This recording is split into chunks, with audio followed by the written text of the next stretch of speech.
17 años han transcurrido desde que Costa Rica formalizó relaciones diplomáticas con la República Popular China, una relación que presenta altibajos en comercio, acciones fallidas en inversión y polémicas en torno al negocio de las redes 5G.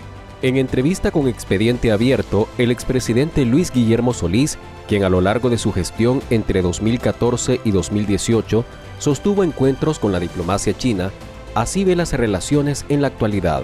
Si usted me dijera, bueno, pero en general, ¿cómo aprecia usted la presencia de China? Hoy yo diría que es una presencia agridulce, que tiene algunas cosas que van mejor y otras que no van tan bien. Las veo bien en unos casos, menos bien en otros.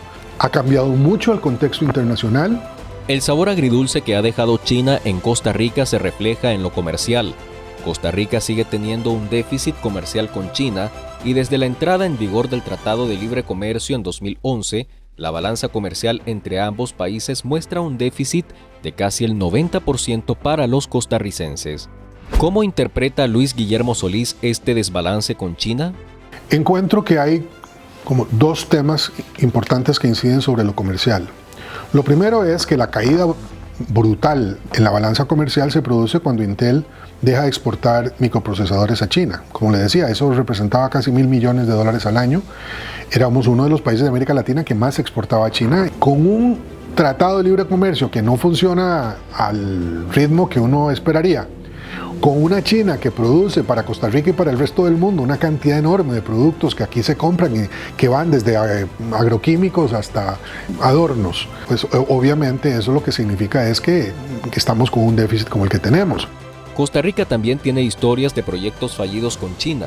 Es el caso de la construcción de la Ruta 32 a cargo de China Harbor Engineering Company, una de las empresas chinas salpicadas de corrupción, como reveló Expediente Público en una investigación. Se trata de un proyecto de infraestructura financiado por el Exim Bank de China por una suma de $465 millones, aprobado durante la administración del exmandatario Luis Guillermo Solís. El proyecto para ampliar a 4 carriles un tramo de 107 kilómetros de la Ruta 32 que conecta a San José, la capital, con la ciudad de Limón en el Caribe costarricense, lleva 10 años y no finaliza. ¿Por qué se ha estancado el proyecto? La ampliación de la ruta, el tema de los puentes de la ruta, la discusión sobre expropiaciones, etcétera, se llevó mucho tiempo y yo no creo que necesariamente se deba a falta de transparencia o corrupción. Me parece que lo que ha habido es una gestión que no ha sido lo suficientemente buena y de la parte china mucha inflexibilidad en algunos momentos. El fallido proyecto de la refinería Soresco, que ofreció en 2009 como la obra más ambiciosa entre China y Costa Rica, puso en tela de juicio las relaciones con el país asiático.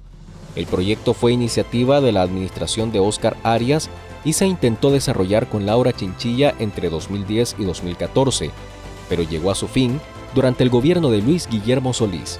Mi administración decidió terminar con ese proyecto, lo hizo por recomendación de la refinadora costarricense de petróleo, cuyos técnicos, después de muchos meses de intentos fallidos con China de llegar a un entendimiento, se dieron cuenta que para el país era oneroso en grado superlativo seguir con ese proyecto. Nunca entendí muy bien cuál era el sentido de tener una refinería de petróleo en Costa Rica cuya huella más bien estábamos tratando de eliminar. En septiembre de 2018 se firmó un memorando de entendimiento sobre la construcción conjunta de la franja y la ruta durante el mandato de Carlos Alvarado, que asumió ese mismo año, pero tampoco se tradujo en beneficios para Costa Rica debido a que China no podía ofrecer al país más oportunidades de cooperación.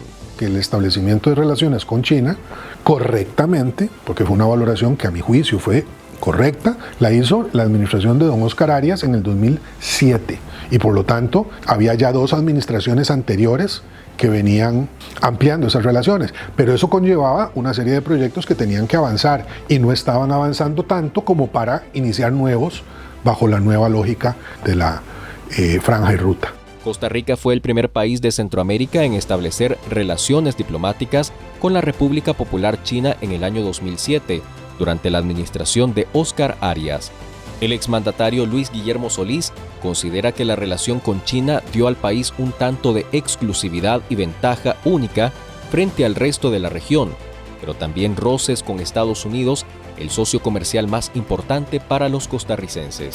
En abril de 2024, Pekín reclamó a Costa Rica tras las declaraciones de la asesora adjunta de Seguridad Nacional de Estados Unidos, Ann Neuberger, quien durante su visita a San José advirtió de riesgos por la participación de China en las telecomunicaciones. El despliegue de la tecnología 5G en Costa Rica ha generado una gran polémica por la decisión de la presidencia de Rodrigo Chávez de poner requisitos que dejarían fuera a las industrias chinas. Porque son ya luchas entre estados que están buscando beneficios económicos y posicionamiento geopolítico en zonas que en el caso de los Estados Unidos son altamente sensibles para su seguridad nacional. China es la gran potencia del siglo XXI y lo será más a medida que avance esta centuria. Y así lo reconocen los países grandes y pequeños. Es una fuerza geopolítica de naturaleza global que no admite dudas. Entonces, para todas las naciones del mundo, las relaciones con China son tan importantes como lo han sido en otros momentos de la historia, las relaciones con Gran Bretaña, con Rusia, con los Estados Unidos, con la Unión Europea, etc. 17 años después, Costa Rica mantiene una relación con China basada en promesas de una serie de proyectos de inversión e infraestructura que en algunos casos jamás se cumplen o, por el contrario, se desarrollan en medio de malas prácticas, corrupción e ineficacia.